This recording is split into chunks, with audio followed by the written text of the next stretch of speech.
the Ibis birds foraging in beautiful nature, and the Crested Hawk Eagle bird sounds. Now the Ibis is considered a bird of good luck, ancient Egypt, and in ancient traditional African society, symbolizing working together.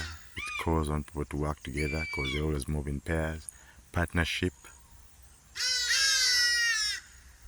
And back then, traditional folk saying was that it was saying, "Give me children, pavana, give me children, give me your children." So we're really afraid of it. But it is a beautiful bird. Good luck, considered to be a bird of good luck. When you see it, something good is going to happen. If a feather falls off and you pick it, they used to keep it back in the day. Ancient Egypt, traditional African society. Yeah.